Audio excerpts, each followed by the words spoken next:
have had some albatross flying, just going outside. It's a real rugged old day out here on the Otago coast. Catch up with you guys soon.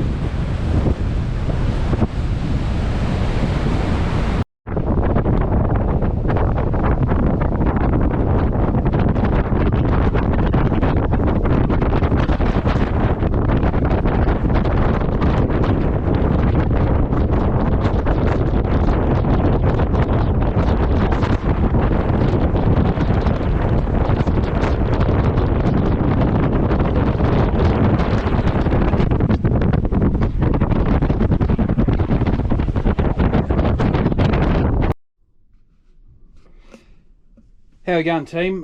Probably a little bit hard to hear me out there, but I just wanted to show you that amazing ocean out there and how stormy it was. There was an albatross off in the distance, but it was pretty hard for me to capture when I was out there. Yeah, a lot of activity. But I'm just back at the coach now. Today I'm driving a 2003 MAN 15280. 6-speed manual gearbox. This is a single rear axle on this coach. It's 37 seats. Another bus, nice and tidy inside. This one. Just got the 10 people on today who are off doing their albatross tour, so they got plenty of space. And good wee bus. Good wee bus. The old cable shifter takes a bit of warming up, but once she's warmed up, the gearbox is quite nice to drive. Sometimes we, just to make it a bit smoother, we might double clutch it from time to time. But good wee bus. Now, just bear with me for a moment. I'm going to get some footage of the outside of the coach for you shortly. So we'll talk to you again soon.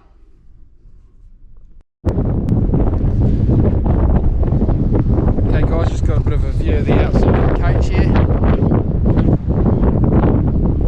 So parked up here at the albatross colony, just trying to see if I can see some wildlife out here, but it is pretty stormy, as I said earlier. So this is another bus, as I said, 2003 MAN, built by Kiwi bus builders in Tauranga.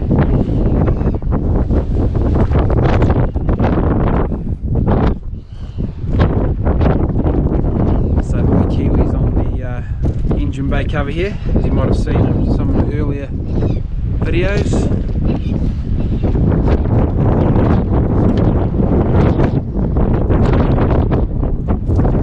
View of the engine here, probably about 280 horsepower. That's what it means.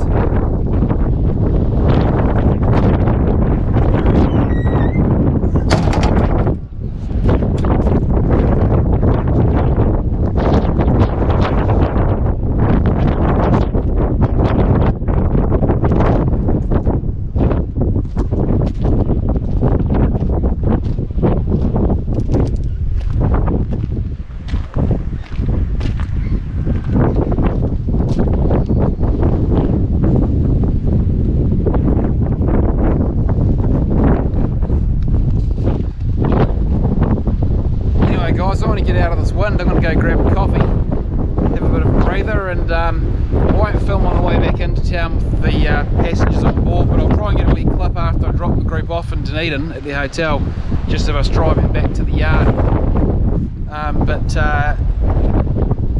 Nice to have you with me again out here at the albatross colony.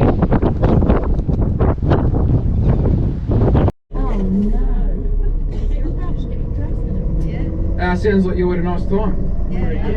That's the objective of the day, so that's good. And without sounding like a broken record, it is these nice stormy windy days that actually make for the best viewing when it comes to the albatross.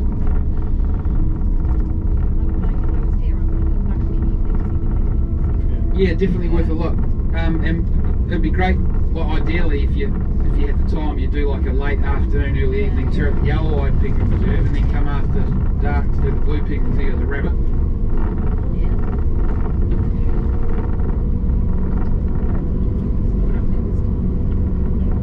So guys, we're gonna, this first part of the journey back will be the same as what you saw on the way out.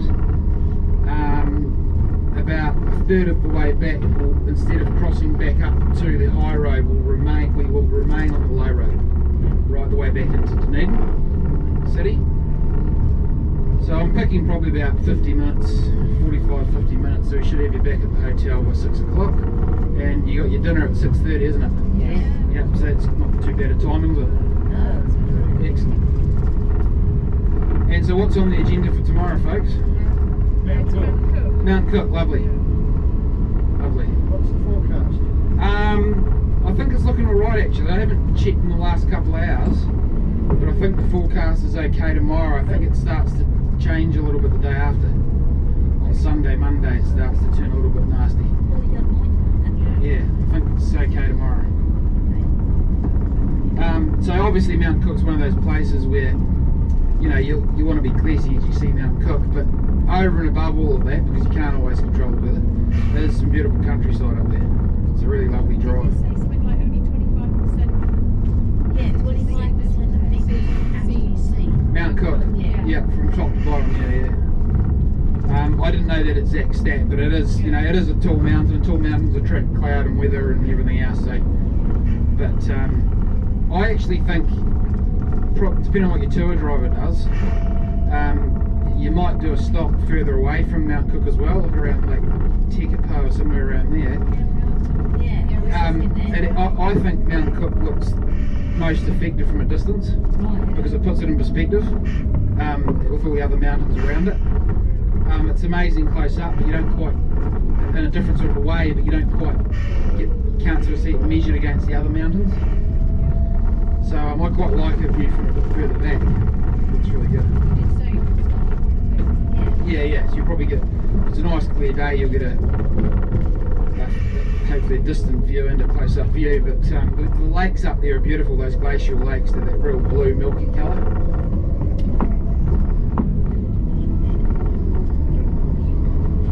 Now, I'll just put the air conditioning back on. Is everybody cool enough? If it gets too cold, let me know, or you can just close the vents manually, but if it is getting too cold, let me know. I can turn it up or turn it off.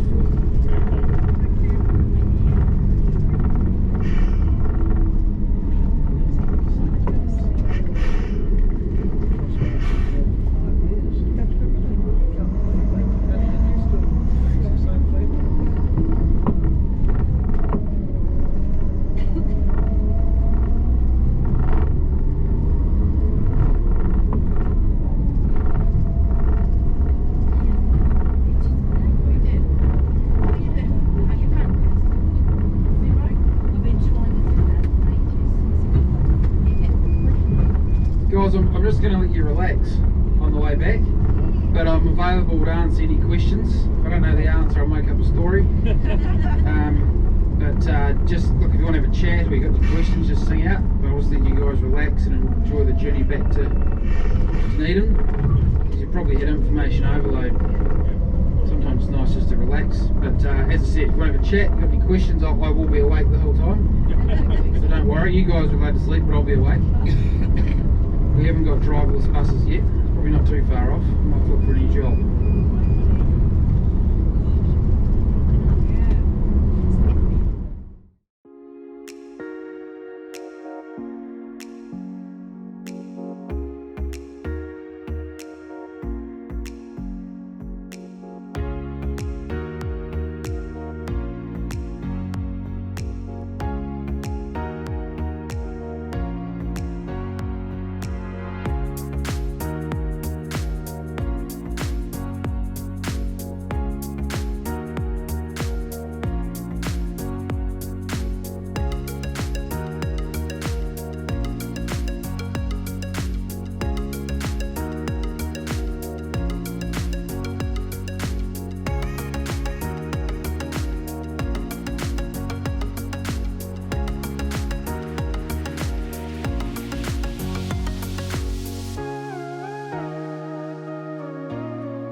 had a question about Larnach Castle. So William Larnach, he was actually born in the Hunter Valley in Australia, but he is from a Scottish family, and he became a successful banker during the gold rush in Victoria, New South Wales, and New South Wales in Australia. And with gold being discovered here in Otago, he made the trip over to New Zealand. He made some very good decisions around buying some valuable plots of land. He went into partnership in the Union Steam Shipping Company, which from Port Chalmers provided some of the first scheduled ship transport between Australia and New Zealand. So he was quite an entrepreneur. He became quite successful, and he found this land out on the peninsula there when he was out exploring with his son, and he decided to buy it up and clear it of the native scrub, and he built the castle. Now, Larnach Castle is a mansion, a luxurious mansion home built in the style of a castle. Because it was completed in they moved in 1878, I think it was, approximately, and it still wasn't quite finished, but they completed enough of the interior that they could move into it. So it took about 12 years to construct and complete. No expense spared. They imported not only specialist tradespeople brought in specialist tradespeople from the Northern Hemisphere, but also specialist products, different plasters and materials for the ceilings, expert wood craftsmen. A lot of native timber was brought down from the North Island. The Kari timber was brought down from the North Island. Now, of course, transportation of these items, both from abroad and within New Zealand, was a much bigger task than these days. So quite costly. The lower portion of the first level of the castle is almost built a little bit in the style of those big country estates in Australia, with the big sort of square open balconies going right around them. So he sort of built it in that style, and then the upper part's almost the shape of a medieval castle. But what he found with the big open balcony that surrounded the castle was that it wasn't quite the same weather as they got in Australia, and they'd get the winds coming off the harbour. It got very cold, so they imported a whole lot of glass and filled in the balcony with thick glass, so it became like a giant sunroom basically. But yeah, it didn't spare any expense, but it was the whole story ended quite tragically. He was married 3 times, William Larnach. His first 2 wives both died at the age of, I'm just a little bit rusty on my Larnach Castle history, but they're either about 38, I think they were. They both died at 38 of illness. And then by the time he got to his third wife, who was much younger than he was, she started having an affair with his second oldest son. Now, while this was going on, his business interests started to go under. A lot of his land was ruined by the rabbit plague. There was a bit of a recession into the 1890s after the hype of the gold rush of the 1860s and early 70s, and things everything just slowed down a little bit. And the family did sort of suffer cabin fever a little bit out there on the peninsula. It was a good 9-10 hour journey on horseback versus a 20-minute drive by car these days. Rough terrain. So they're a little bit isolated out there as well. So his favourite daughter passed away at the age of just before her 21st birthday. That's why he built the ballroom out there at the castle. So it's reputedly haunted the ballroom and the main part of the castle. So a real tragic history, and William Larnach actually ended up committing suicide. He became a politician too. So he was a banker. He got into politics. He became the treasurer, which is now what we call a finance minister in the New Zealand government. So he spent a lot of time in between Wellington and Dunedin. But he went into one of the committee rooms. It would have been mid-1880s, and he shot himself. And he was passed a note or a letter by one of the assistants up at Parliament, and they never found out what was written on it. So he may have disposed of that letter or that note before he took his own life, but a lot of people suspect it was confirmation of a long-held suspicion of the affair between his second oldest son Douglas and his third wife Constantine. So that in combination with his financial ruin and financial collapse led to him taking his own life. So quite a tragic history. Started off very prosperous. He's quite a flamboyant character. So again, he wasn't afraid to use his position within the bank to his financial advantage when needing to borrow money to buy up assets or build his castle, for example, or his home. So yeah, interesting story. It's quite tragic in the end. Is it National Trust now or private? It's privately owned actually. It was government owned for some time, and it was used as a retreat for returned servicemen after World War I. And it went through a couple of ownerships, private ownerships after that, then back into government hands, I think, at one point, and it was just sort of left to ruin really. And then the current family, the Barker family, purchased it in 1967, 68, somewhere around there. They actually utilised student labour to help tidy up the gardens and renovate the castle initially, and in exchange for that labour the students were able to have their balls and concerts and social events at the castle. Yeah, it's a beautifully maintained property these days, and a lot of the original furniture was actually sold by Douglas, the scoundrel son, to try and get as much money as he could out of the estate. That was never really settled, and there was actually no money left in it anyway after Larnach had died. So they have managed to track down some of the original pieces of furniture and brought it back, but a lot of the furniture is period furnishings that would sort of mimic similar furniture they would have had in the castle at the time. But it's a great spot for events. They do weddings and things up there and lots of functions. It's a great spot, really, really nice. They got some nice accommodation out behind the castle.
Rugby? Yeah. I was actually at the game. No, really? Yeah, I was, yeah. What did you do, cry? No, I didn't cry, but it was pretty painful. We played so well against Ireland the week before. Yeah. But, I mean, you guys played well. We thought we were going to get, Well, the funny thing was, you guys played against us how we played against Ireland, and South Africa played against England, like England played against us the week before. Yeah. But yeah, I mean, like I'll first admit, we just didn't. We were never in that game. No. We just. It was just one of those games. You guys were just right from the start. We just were on the back foot. We never really got into it. I had a bad feeling about it after about 20 minutes. We were just sitting there looking at it, thinking, surely this is going to. I'll usually back us to come back into the game, but I just never felt it in that game. Really? I just felt like we were gone at half time. I hate thinking like that. We don't like losing to England in rugby. No, it's got to up and down the game. Yeah. It was a good team though. Yeah. And good coach. Eddie Jones is a very good Yeah. coach. But yes, and the cricket wasn't much better, of course. That was a real nail biter of the World Cup one-day cricket final. Jeepers, it was basically a draw, wasn't it? And then it went to the extra.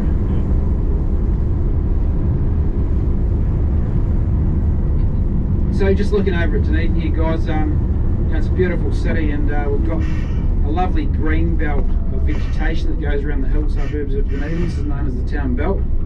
So it's an area that's reserved, protected from construction development. So a lot of nice parks and walkways around the hill suburbs of Dunedin. Has it ever had an earthquake yet? Not a major one, no. We've felt little bits and pieces, but we haven't. But no, not a major one. But you know, New Zealand is always under threat, particularly from the Alpine fault for this part of the country, which runs southwest. It finishes in Milford Sound. It runs southwest underneath the Southern Alps, basically, and it's well overdue for a major eruption. And certainly, if that went, we would all feel it. So, because basically we sit right on top of the boundary between the Pacific and the Indo-Australian plate, whereas Australia is right over top of the Indo-Australian plate, not over any boundary. Is there a restriction on building height there? I'm actually not sure off the top of my head, but I'd say there would be, without certain. Because they introduced it in Christchurch. Yeah. I mean, places like Japan, they build huge tall buildings, but they've got the technology and the know-how to make them be able to move in the earthquakes and things like that. But, yeah, probably I'd say in New Zealand there will be a stricter restriction on height, and also a lot of the older buildings, particularly around Dunedin, have had to be reinforced, and a lot of the historic buildings have had to be reinforced internally, and they've tried to do it in such a way that it can't really be that obvious when you're inside these old buildings. But it is very expensive process, but you know, concrete and brick and stone is not great in earthquakes. That cathedral near the Octagon, is that Catholic or So this one out here, that's the first church, that's Presbyterian First Church of Otago. The St Paul's Cathedral right at the top of the Octagon is actually Anglican, and that was quite controversial at the time because being a Presbyterian city, the Anglicans got their church built in the centre of town, so they went. There was a bit of a rivalry there historically, as you're probably aware. I'm just going to take that because it's dangerous to stop suddenly.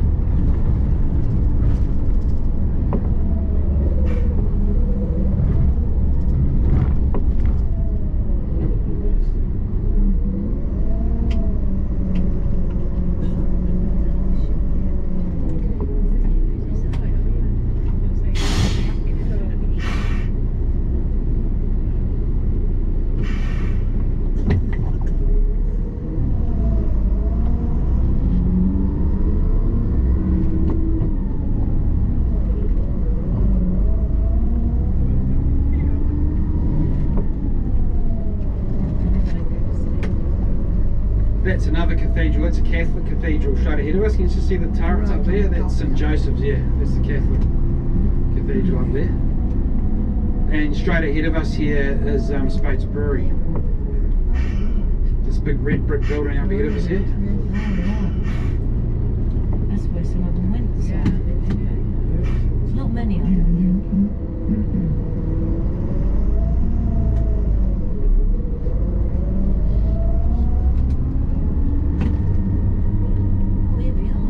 Righto guys, we're back. I'm just going to have to pull on behind this little grey car here, but we're pretty close.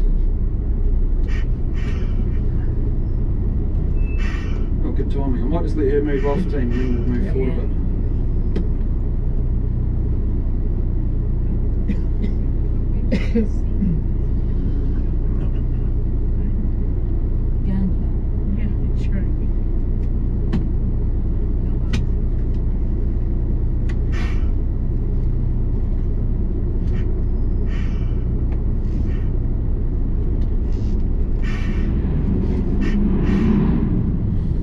Okay.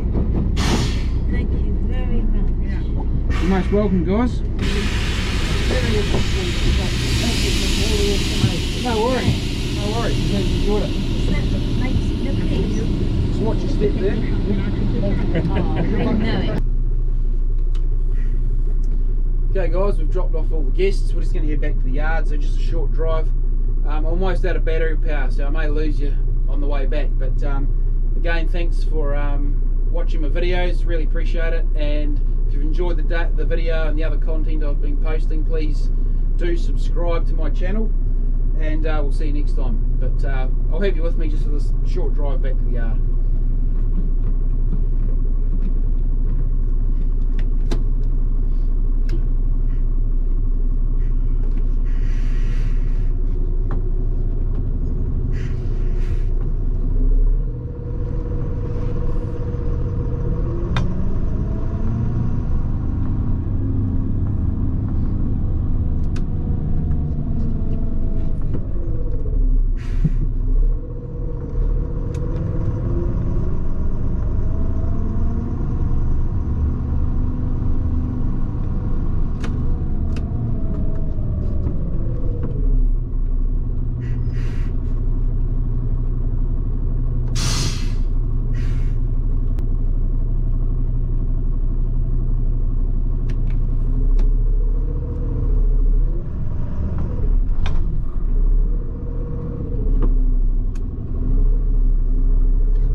Okay team, well actually I tell a lie, the battery lasted, so we're just back at the yard now, back at the GoBus Johnson's yard. So once again, thanks very much, and we'll catch you next time. Cheers.